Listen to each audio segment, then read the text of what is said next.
Hello guys, ഇന്ന് പ്രത്യേകിച്ചൊരു കണ്ടൻറ്റൊന്നും കിട്ടിയിട്ടില്ല. അപ്പോൾ ഇന്ന് ഞാൻ വീടിൻ്റെ പരിസരമൊക്കെ ഒന്ന് കാണിച്ചു കേട്ടോ. നല്ല മഴയായിരുന്നു 2 മണി തൊട്ട്. പിന്നെ നല്ല കാറ്റും ഉണ്ടായിരുന്നു കേട്ടോ. ഇവിടുത്തെ പൂക്കളെല്ലാം നല്ല ഉഷാറായിട്ട് വളർന്നിട്ടുണ്ടായിരുന്നു. പൂക്കാത്തത് പോലും പൂത്ത് കേട്ടോ ഇപ്പോൾ.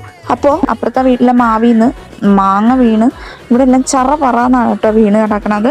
ഇന്നലെ നല്ല മഴയും കാറ്റൊക്കെ ആയിരുന്നു. അതുകൊണ്ട് തന്നെ മാവിൽ നിന്ന് ഒരുപാട് മാങ്ങ വീണിട്ടുണ്ടായിരുന്നു.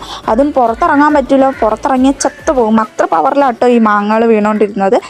പിന്നെ ഞാൻ ടെറസിലോട്ടൊന്ന് പോയി നോക്കിയതാട്ടോ എന്താണ് അവസ്ഥയെന്ന് അറിയാൻ വേണ്ടിയിട്ട്. മാവിൽ നിന്ന് മാങ്ങ വീണ് ഫുള്ള് കുളമായിട്ടിരിക്കുകയാണ്. ഇത് ഇത്രയുള്ള കുരുട്ട് മാങ്ങകളാട്ടോ വീണത്. അതും പുളിച്ച് മാങ്ങയാണ്. നമ്മുടെ ഇവിടെ നിന്ന് ആർക്കും ഇഷ്ടമില്ലാത്ത മാങ്ങ. എങ്ങനെയുണ്ട് ഞങ്ങളുടെ ടെറസിൻ്റെ അടുത്ത വ്യൂ? കൊള്ളാമോ? അപ്പോൾ നിങ്ങളുടെ അവിടെയൊക്കെ മഴയുണ്ടോ? ഒന്ന് കമൻറ്റ് ചെയ്തേട്ടോ. അപ്പോൾ ഞാൻ പിന്നെ ടെറസിലോട്ട് അങ്ങോട്ടും ഇങ്ങോട്ടും ഒന്ന് ഉലാത്തിയതിന് ശേഷം താഴോട്ടൊന്ന് ഇറങ്ങിപ്പോയി ഒരു വിളിയിട്ട് ഇറങ്ങിയതാട്ടോ. അപ്പോൾ ചേട്ടൻ്റെ അമ്മ ഇവിടെ അമൃതം പൊടിയിൽ ഉപ്പുമാവ് ഉണ്ടാക്കിക്കൊണ്ടിരിക്കുക കേട്ടോ. അപ്പോൾ ഇത്രയുള്ള വീഡിയോ ഇഷ്ടപ്പെട്ടാൽ ഒന്ന് സബ്സ്ക്രൈബ് ചെയ്യണേ.